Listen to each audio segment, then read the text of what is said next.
en buena hora. Nuestro invitado, ¿quién es? Ya está con nosotros el ingeniero Fernando Benalcázar, ex viceministro de Minas. Con él vamos a analizar un poco los resultados de las últimas elecciones, los resultados correspondientes a las consultas populares por el Yasuní y por el Chocó Andino. Ingeniero. Buenos días, un gusto, gracias por la invitación. Clever y Loana, a sus órdenes. Bueno, lo hemos molestado, ingeniero Benalcázar, como conocedor, con la experiencia que ya tiene de haber sido funcionario en esta área, en este sector que es de los recursos naturales, particularmente las minas. Este mineral y este sector estratégico, ingeniero Benalcázar, que nosotros los ecuatorianos estamos conscientes de que debemos de explotarlo.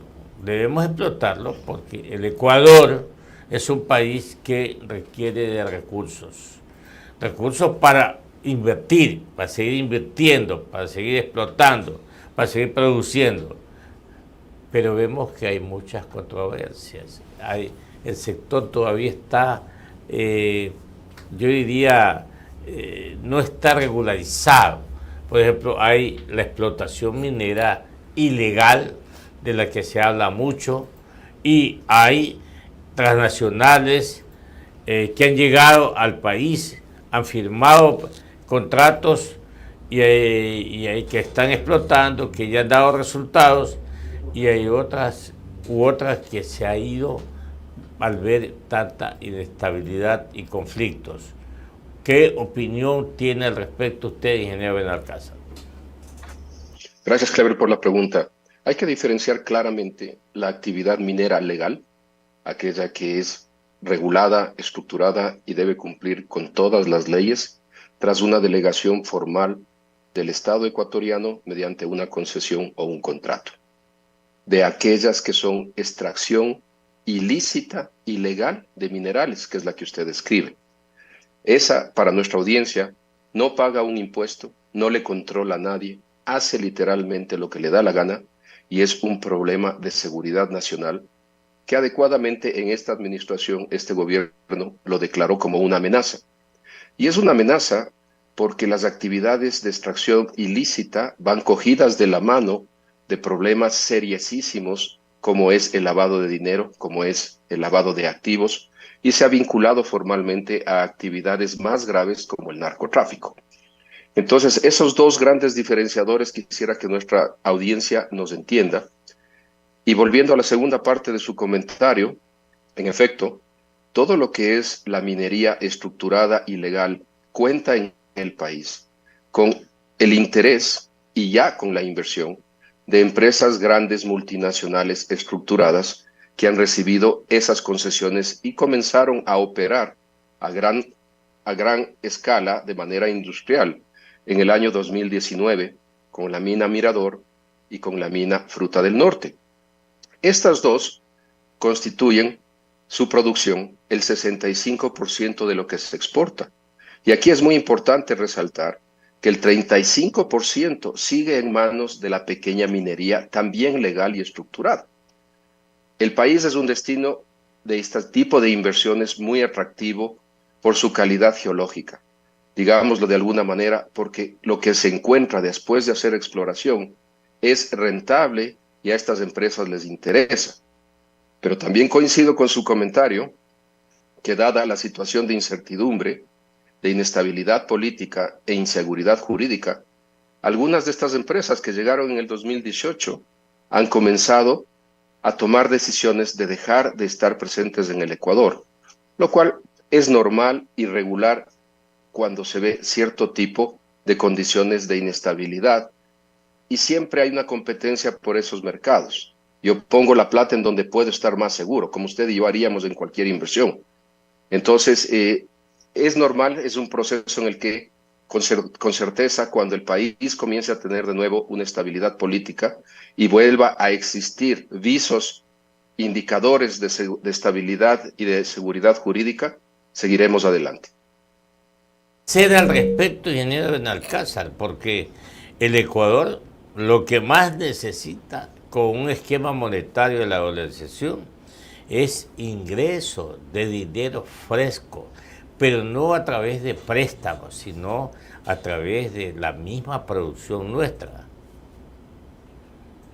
La generación de divisas es un punto vital para la sostenibilidad de la dolarización. Y como usted dice, solo la inversión nacional o internacional, pública o privada, es decir, inversión del propio Estado o del sector privado, son las que generan ese tipo de estabilidad.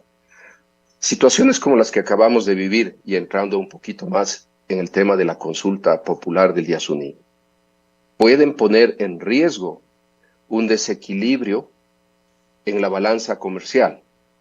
El Ecuador tiene que sacar dólares para importar combustibles, hidrocarburos. Y el Ecuador dejará de recibir, o dejaría de recibir, 1.200 millones de dólares por año provenientes de lo que sería la producción del campo ITT en el bloque 43, en donde el pueblo ecuatoriano se ha manifestado mediante una consulta popular a favor de que se suspenda y se mantenga el petróleo bajo tierra. Este pronunciamiento, para mí, los ecuatorianos de manera desinformada, de una manera inducida, muchos de ellos, no midieron el impacto económico negativo y el impacto social negativo que trae dejar de recibir 1.200 millones de dólares en un país pobre, rico sí en recursos naturales, pero pobre a la larga, porque de alguna manera no todos esos recursos han sido debidamente utilizados exclusivamente por vicios de corrupción, de malas autoridades, de malos dirigentes, de malas autoridades elegidas, y obviamente no se puede generalizar. Pero cuando han habido estos eventos, la corrupción ha afectado en el buen uso de estos recursos generados. Pero en términos generales, esto es algo que preocupa hacia el futuro, porque el Ecuador no puede dejar o darse el lujo de no recibir más de 1.000 millones de dólares año por los próximos 20 años que el campo ITT tenía una proyección de producción. De 17 de la mañana. Yo quiero dejarle este capítulo a mi compañera Johanita Ramos, porque quisiéramos conocer de usted, un experto, si ha sido correcto o no que la Corte Constitucional haya fallado 10 años después, lo contrario a que falló hace 10 años, que se nos dijo pueden explotar el bloque 43 y ahora dicen que no se lo puede explotar. Sin embargo, el artículo 407 de la Constitución de la República dice que el presidente debe analizar, el presidente de la República debe analizar y luego de analizar, enviar a la Asamblea Nacional, para que lo analice, para que debata y resuelva. Y la resolución tiene que decir o autorizar una consulta popular. Acá lo hemos hecho a través de la Corte Constitucional. Yo no soy abogado, no soy experto, pero sí, Johanita, que tiene las inquietudes para acotar sobre este particular, me encantaría saber lo del ingeniero Benalcázar también. Gracias. 7 de la mañana con 18 minutos aquí en Gaché Noticias y Opinión. Estamos conversando con el ingeniero Fernando Benalcázar, ex viceministro de Minas. En el caso del Yasuní, ingeniero, casi 6 de cada 10 ecuatorianos dijeron sí a favor de mantener el crudo bajo el subsuelo. Y del Chocó andino, que solamente fue para un sector específico del país, que fue solo para Quito, pues el sí también ganó. Pero en este caso en particular, el sí no es retroactivo. la actividad minera va a continuar en el Chocó, no así en el Yasuní. En la parte del bloque ITT, el bloque 43, ahí toda actividad tiene que salir y para eso tiene un año. Esto también, usted habló de pérdidas, 1.200 millones de dólares que dejaría de recibir el fisco anualmente, pero esto se suma a las posibles demandas internacionales que vendrían. Muchísimas gracias, Giovanna. Muy claras, muy precisas su pregunta y sus comentarios. En efecto, hablemos de lo más fácil, el tema del Chocó andino. El Chocó andino, inicialmente se buscaba una consulta para 6 parroquias específicas que constituyen ese tipo de vegetación. Después, por una decisión inentendible y por una serie de apelaciones, se extendió a todo el Cantón Quito. Solo para que su audiencia de la costa nos entienda, estas 6 parroquias tienen 19.800 votantes y el Cantón Quito tiene 2.015.000 votantes. Resulta que para decidir sobre esas 6 parroquias, el 92% de los votos vinieron de personas de todo un cantón que no tienen ni idea, ni conocen las circunstancias de esas 6 parroquias, y terminamos decidiendo por ellos. Y aquí hay que resaltar algo, que las comunidades en esas parroquias han estado inmersas en actividades de minería por más de 5 décadas, específicamente en 2 de las 6 parroquias. Y en efecto, esto es algo que la Corte fue muy clara al especificar que cualquier decisión será a futuro, respetando la seguridad jurídica de aproximadamente 20 concesiones existentes en la zona. Entonces, el impacto esperado es a futuro y es menor, y las actividades que se puedan dar asociadas con la actividad minera seguirán brindando oportunidades de empleo y desarrollo en caso de que se encuentre una zona en la que pueda convertirse en minas. Creo que con eso el Chocó queda cubierto. Ahora, vamos con el tema del Yasuní. El tema del Yasuní para mí es toda una serie de incoherencias e inconsistencias, comenzando mismo por el título, Consulta por el Yasuní. El Yasuní es un parque gigantesco que tiene 1.022.000 hectáreas. En el Yasuní, desde hace más de 30 años, y yo arranqué mi carrera profesional justamente en uno de estos bloques, existen 6 concesiones petroleras que se llaman bloques petroleros, que vienen trabajando y vienen en producción desde la época de los 90. Y la consulta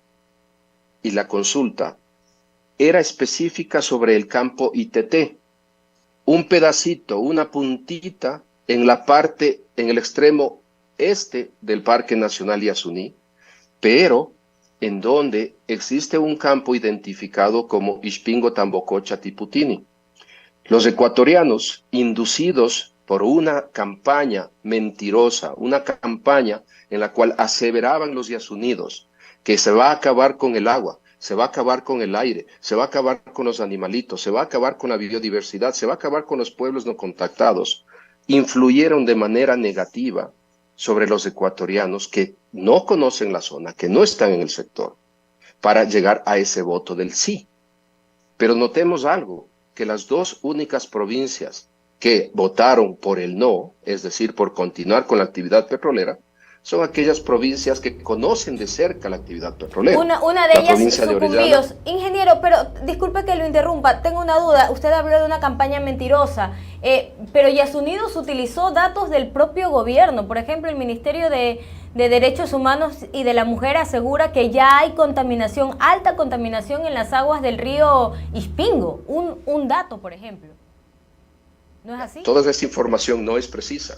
Toda esa información se ha demostrado a través del Ministerio del Ambiente, a través de Petroecuador y los informes y monitoreos regulares, como dice la ley y establece la licencia ambiental, que esos niveles de contaminación no existen, que existen procesos de monitoreo y control regulatorio en cuanto a la calidad de agua, aire y suelo, y nada de eso existe. Y a eso me refiero, cuando algo no está dentro de la verdad pasa a ser algo mentiroso.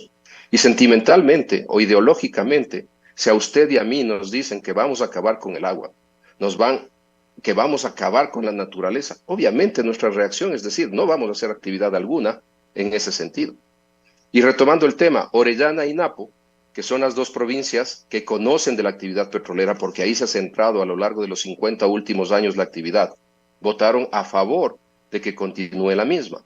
Entonces, hoy día, la consecuencia de esto es que en cuanto se defina y se notifique formalmente a la empresa y al Estado que la actividad debería cesar, vienen una serie de problemas, Joana, y me encantaría que entendamos. Cuando nosotros instalamos una tubería nueva, por ejemplo, la tubería viene nítida, limpia, se hacen actividades de soldadura, de verificación de la calidad de soldadura y se pone a producir y a trabajar ese campo.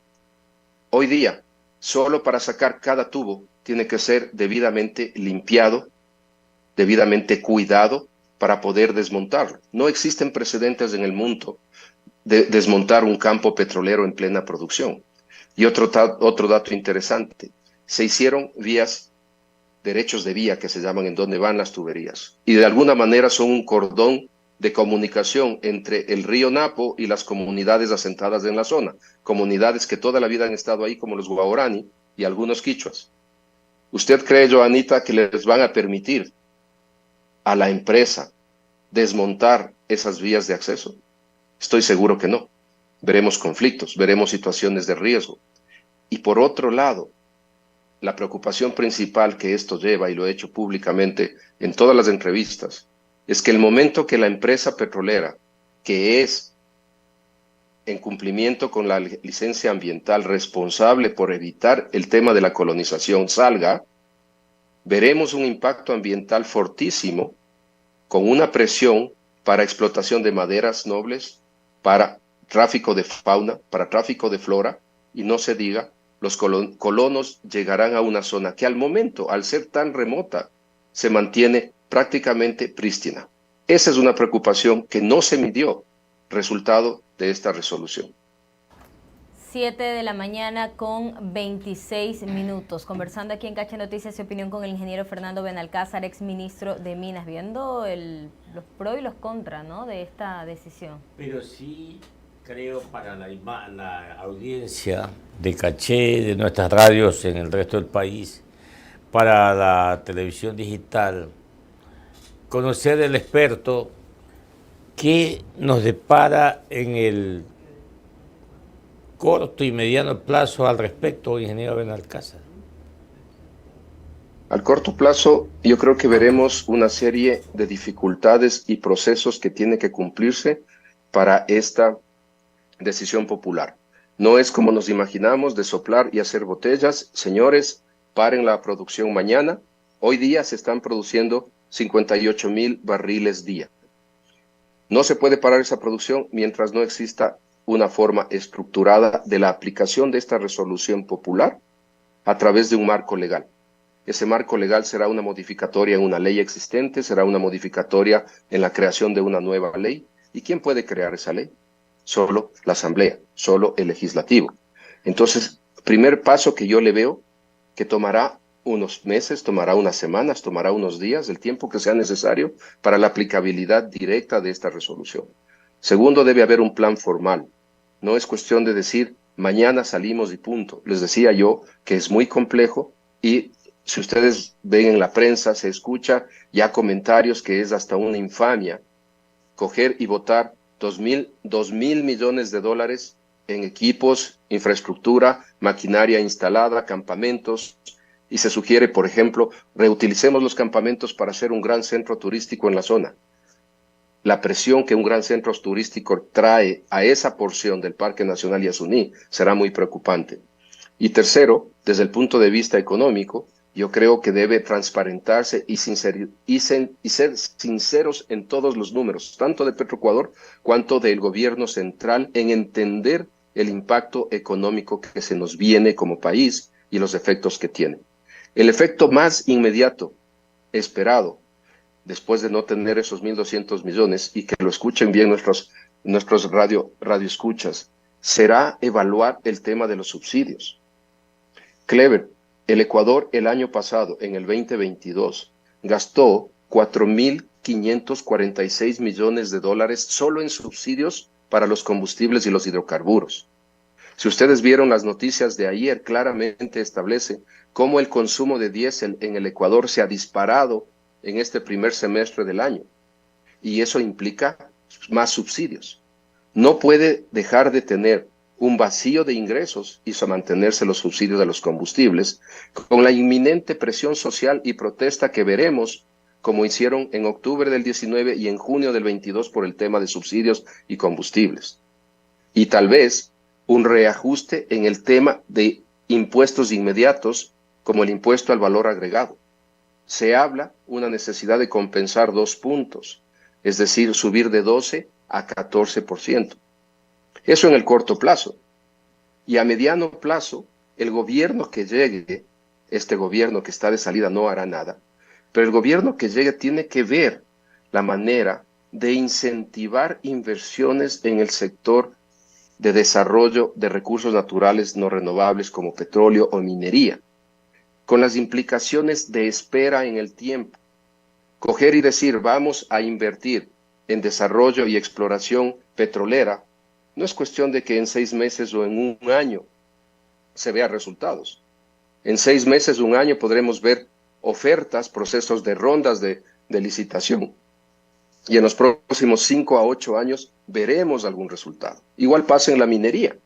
Entonces, yo preveo que va a haber un tiempo de dificultades económicas, no decir crisis todavía, en los próximos años y el próximo gobierno debe tener un plan ya específico de cómo compensar este faltante de producción que tiene un impacto del 12% en las exportaciones petroleras, que siempre ha sido el principal rubro de exportación en el país desde hace 50 años. 7 de la mañana con 31 minutos y a esos 1.200 millones de dólares anuales que recibirá menos el fisco hay que sumarle también la reducción de los impuestos que se aprobó hace poco a través de la Corte Constitucional. Y ahí nos queda todo, y el empleo. El empleo y todo lo que ha generado de producción en familias, en empleo, en todo. La verdad que se equivocaron los iluminados de la Corte Constitucional. La situación es compleja. Ingeniero Benalcázar, muchísimas gracias por habernos acompañado hoy. No, muchísimas gracias, Giovanni Clever, siempre las órdenes y un gusto haber hablado con su audiencia. Que le vaya muy bien, gracias. Muy bien.